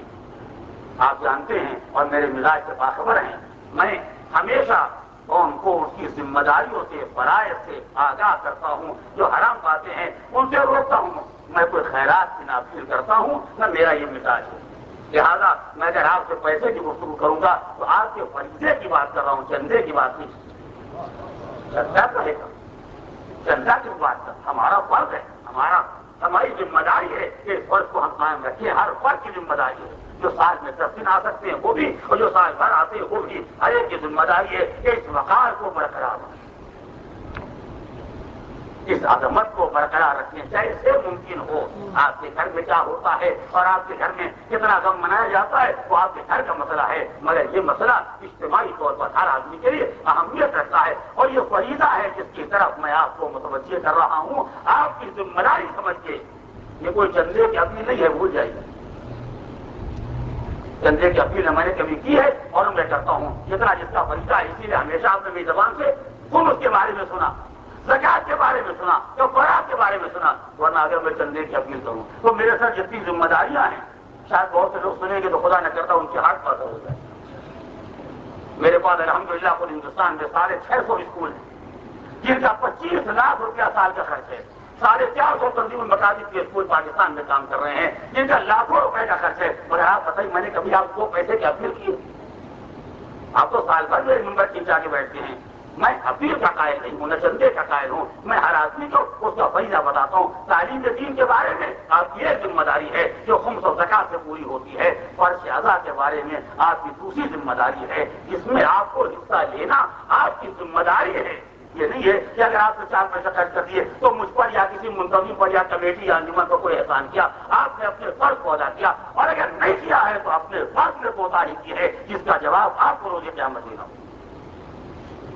اور یہ انتہائی افسوسناک بات ہے جب میں دیکھتا ہوں پہلی محرم یا اس کے پہلے سے اور 8 ربیع الاول تک 70 مجلسوں کا پروگرام.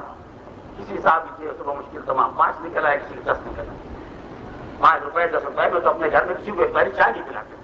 یہ جائے کہ 70 مجلسوں کا کیا یہ حساب بھی اپنے کو نہیں پیدا ہوتا ہے کہ ہم اپنے لیے کیا کرتے ہیں اور اپنے دین کے لیے, اپنے مذہب کے لیے کیا کرتے ہیں.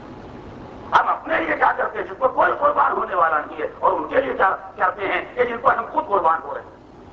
یعنی اگر 70 مجلسوں کے حساب سے 70 درہم بھی ایک آدمی خرچ کرے تو شاید کہ کچھ کہا جائے کہ کچھ ہی ہے, اس سے زیادہ کچھ نہیں ہے. کیا حقیقت 1 درہم کی ایک مجلس میں آدمی خرچ کرے؟ اگر اپنے گھر میں خدا نہ کرتا کسی کا انتقال ہو جائے, 1 سیون کی مجلس کرنا ہو تو سینکڑوں ہزاروں خرچ کرنے کے لیے آدمی تیار ہو جاتا ہے. مگر جب اجتماعی کام ہوتا ہے تو اپنے فرض کو, اپنی ذمہ داری کو نہیں سمجھتا ہے. میں پھر گزارش کرتا ہوں, یہ کوئی چندے کی اپیل نہیں ہے, یہ فرض کا احساس ہے جو میں ہر انسان میں پیدا کرانا چاہتا ہوں. جس میں پیدا ہو جائے وہ اپنی ذمہ داری کو سمجھے. آج میں کوئی مطالبہ نہیں کرتا, میں توجہ اس لیے دلا رہا ہوں کہ کل آنے والی رات عاشور کی رات اور فیصلے کی رات, بڑے بڑے فیصلے حسینیت کے بارے میں اس کی عاشور کی رات ہوئے ہیں. لہذا ہم اور آپ بھی اپنی ذمہ داری کو محسوس کریں اور یہ سمجھیں کہ یہ ذمہ داری ہم پر ہے. چاہے ہمیں کسی سے اتفاق ہو یا اختلاف ہو, وہ الگ مسائل ہوتے ہیں, لیکن اس فرض کی ذمہ داری ہر مومن پر ہے. اور اس کے وقار کو, اس کے احترام کو برقرار رکھنا اتنا بڑا کام اس کی آسانی سے نہیں ہو جاتا ہے. کتنی ریاضتیں, کتنی محنتیں افراد کی شامل رہی ہیں, اور کتنا خلوص, کتنا ایثار آپ کا شامل رہا ہے, جو آج آپ کتنا بڑا اجتماع کرتے ہیں. یہ دیکھنے والوں کو بھی اندازہ ہوتا ہے کہ اختیار اپنے حسین کے چاہنے والے ہیں. اور یہ خود ایک بہترین دلیل ہے کہ حسین والا کون. ورنہ اس کے گھر میں اس سے اچھی جگائی نہیں ہے. بتائیں آپ, جتنے افراد یہاں بیٹھے ہوئے ہیں, کیا کوئی ایسا غریب مفلس ہے جس کے گھر میں ایسی چٹائی بچھی ہو؟ اس سے اچھے کارپے کو تو لوگ چپلیں پہن کے چلتے ہیں. اور کیا آپ نے, مگر آج جب فرش اعضا حسین ابن علی کی طرف مصروف ہو گیا تو نہ کوئی کپڑوں کی صفائی دیکھتا ہے. اپنے گھر میں ایک لمحے کے لیے اے سی بند ہو جائے تو گھر چھوڑ کے باہر نکل جائیں, مگر یہاں 1 گھنٹے 2 گھنٹے تک گرمی میں, شدت کی گرمی, پسینے میں ڈوبے جا رہے ہیں اور بیٹھے ہوئے ہیں. یہ کون کا جذبہ ہے؟ یہ کون کا جذبہ ہے؟ یہ حسین ابن علی کی محبت ہے, یہ حسینیت کا ایک جذبہ ہے جو ہر مومن کو یہاں تک کھینچ کے لایا. نہ کسی کو فرش کی فکر ہے, نہ کسی کو شامیانے کی فکر ہے, نہ کسی کو ماحول کی فکر ہے, نہ کسی کو آرام کی فکر ہے, نہ کسی کو سردی گرمی کا خیال ہے. اور ہم کیا گرمی کا خیال کریں, یہ گرمی بھی کوئی گرمی نہیں.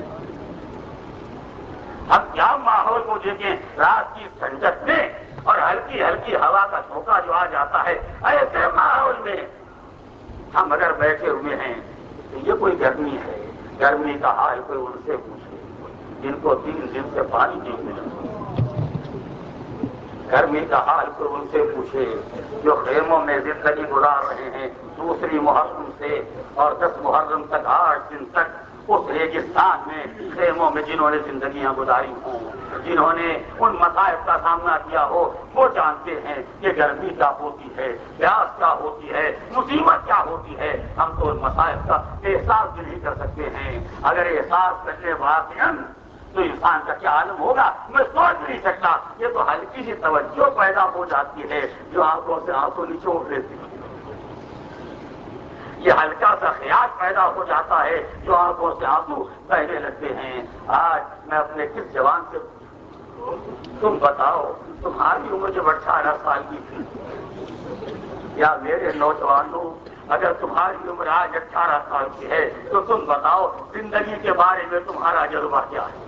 اور میں اپنے بزرگوں سے پوچھتا ہوں کہ تمہارا بیٹا اگر 18 سال کا ہے تو تم بتاؤ کہ اپنے بیٹے کے بارے میں تمہارے جذبات کیا ہیں؟ اور میری بہنیں بتائیں کہ 18 سال کے بیٹے کے بارے میں ان کے جذبات کیا ہیں؟ اور اپنے اپنے حالات پر غور کر لینا تو سوچنا لیلا کے پہلو میں کون سا تو سوچنا کہ دختر زہرا کے پہلو میں کون سا دل تھا، تب اندازہ کرنا حسین کا کلیجہ کیسا تھا۔ جب جانے والے کام آگے تو آواز ہی بولی اکبر تقدم۔ بس میرے لاج وقت آ گیا بیٹا علی اکبر، وقت آ گیا اب قربانی کے لیے تیار ہو جاؤ۔ بس آپ متوجہ ہیں، میں زیادہ گزارش نہیں کروں گا، چند فکرے ہی آپ کے مصاب ہونے کے لیے بہت کافی ہیں۔ یہ حسین کے حوصلے اور ہمت کا پہلا مظاہرہ تھا کہ کلیہ جوان کو بلایا اور بولا شکا وہ نہیں کیا تقدم، میرے بیٹے اب تم جاؤ، میرے لال اب تم جاؤ۔ باپ کا حکم ملنا تھا کہ علی اکبر جن کے رگوں میں خون شجاعت جوش مار رہا ہے، جو کب سے باپ کو قربان ہونے کے لیے بے چین ہیں، فوراً تیار ہو گئے۔ کہا میرے لال مگر یوں نہیں جانا ہوگا، پہلے خیمے میں جاؤ، پھوپھی سے اجازت لے کے آؤ، ماں کو سلام کر کے آؤ، بیویوں سے رخصت ہو کے آؤ، اس کے بعد میدان میں جاؤ۔ بس عزیزو یہ سننا تھا۔ جوان بچہ خیمے کی طرف چلا، خیمے میں آئے، آ کے پھوپھی کے سامنے دست ادب توڑ کے کھڑے ہو گئے۔ پھوپھی اماں مجھے مرنے کی اجازت دیجیے۔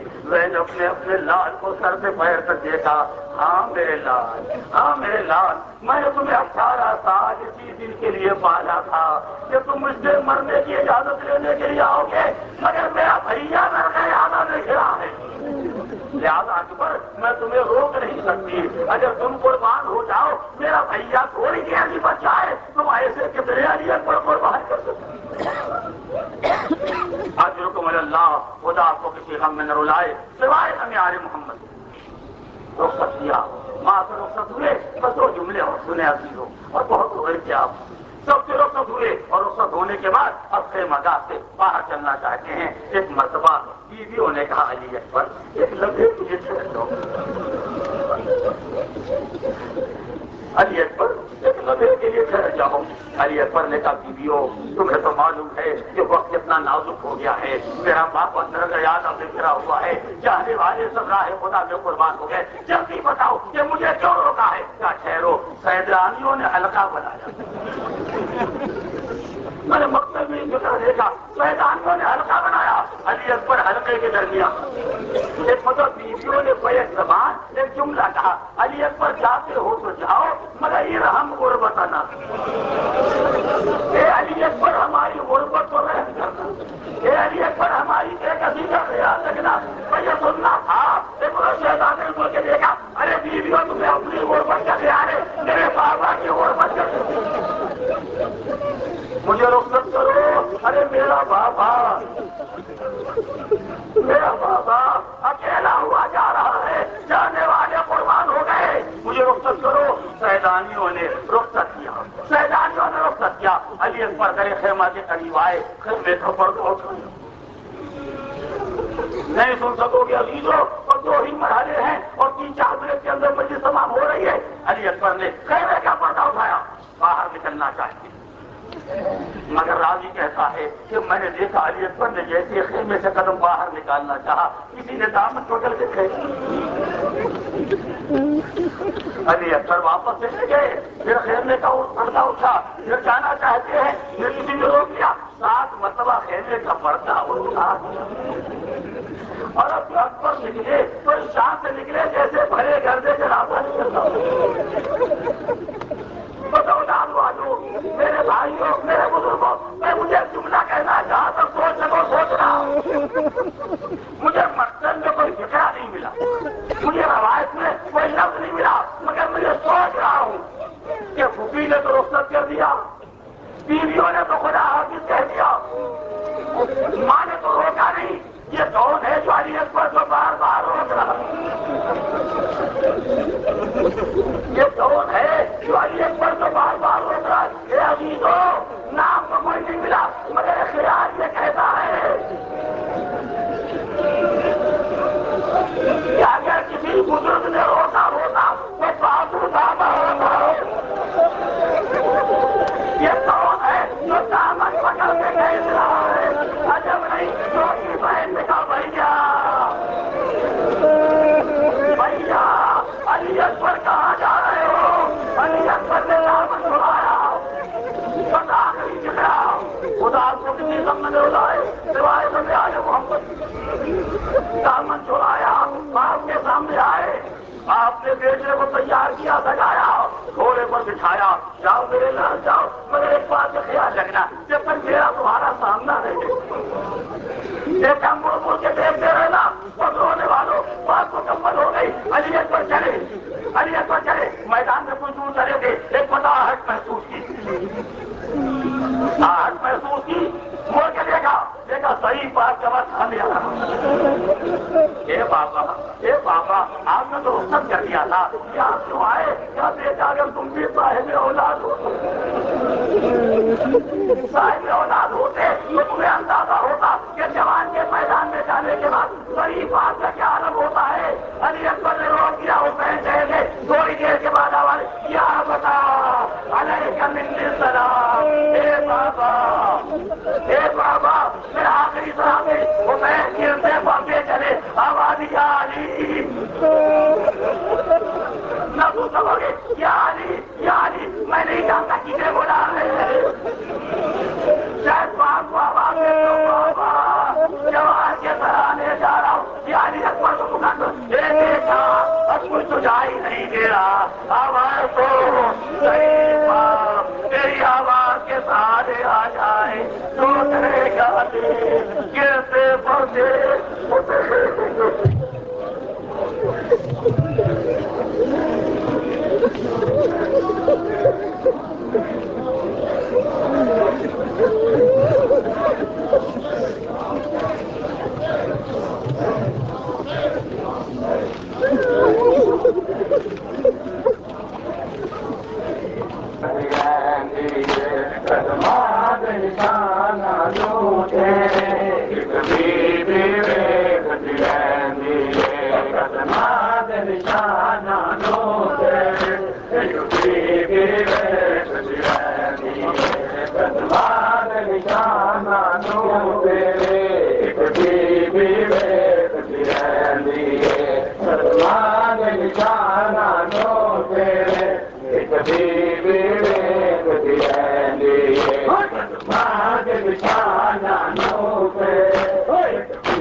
Hey,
دماغ نشانانو تیرے کبھی بیڑے گزری دماغ نشانانو تیرے کبھی بیڑے گزری حیران ریاض سارے نے گناہ پر یادی مارے نے حیران ریاض سارے نے گناہ پر یادی مارے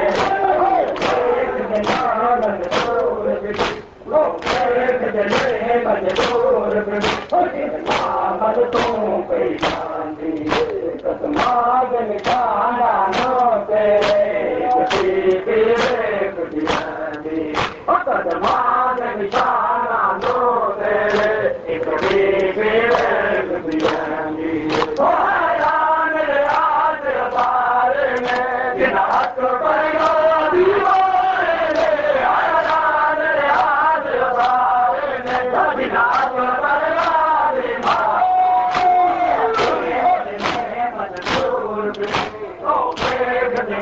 مجبور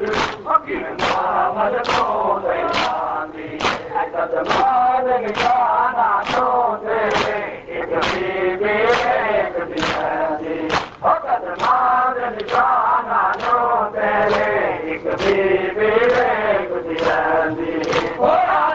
تک رکھ برسا کے گئیا تک رکھ برسا کے گئیا ڈالو کہتی ہے دماغ نشانانو تیرے کبھی بیڑے گزری دماغ نشانانو تیرے کبھی بیڑے گزری دماغ نشانانو تیرے کبھی بیڑے گزری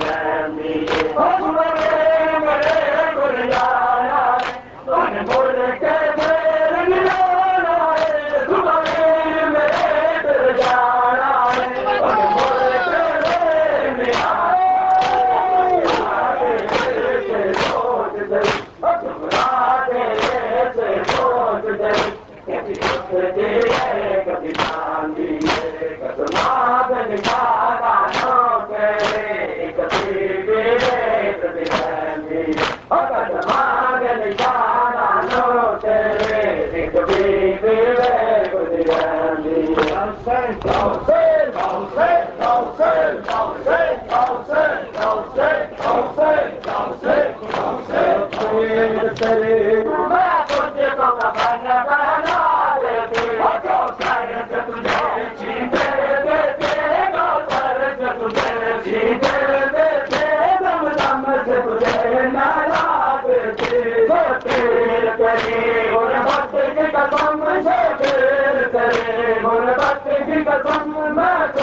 کفن پہنا لیتے مجھے پیر یہ دیش بلایا پیر یہ دیش بلایا ورنہ تمہاری تربت پہ ورنہ تمہاری تربت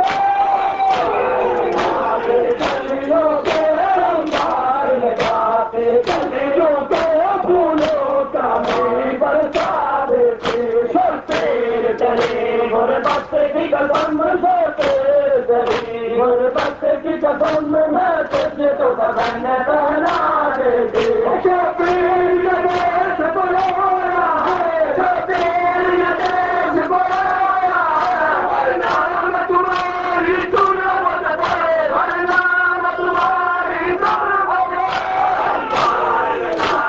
گلیوں کے مار لگاتے گلیوں کے پھولوں کا می برسا دیتی شبیر تیری غربت کی قسم شبیر تیری غربت کی قسم میں تجھے تو کفن پہنا دیتی کوثر سے تجھے چھینکے دیتی کوثر سے تجھے چھینکے دیتی رمضان سے تجھے لانا دیتی شبیر تیری غربت کی قسم شبیر تیری غربت کی قسم میں تجھے تو کفن پہنا دیتی شبیر تجھے معلوم تو ہے شبیر تجھے معلوم تو ہے رسی سے بنے ہیں رسی سے بنے ہیں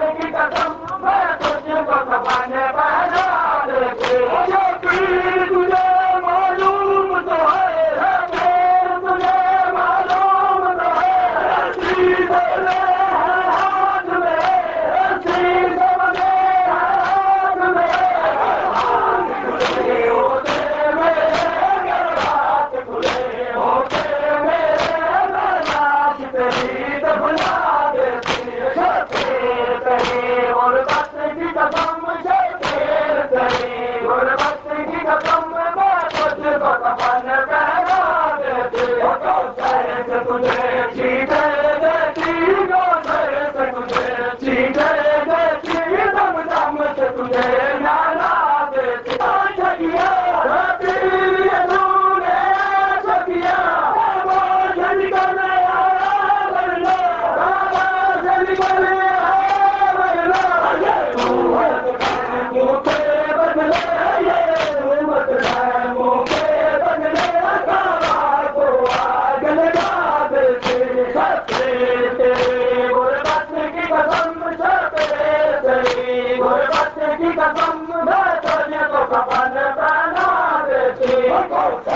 تجھے چھیٹے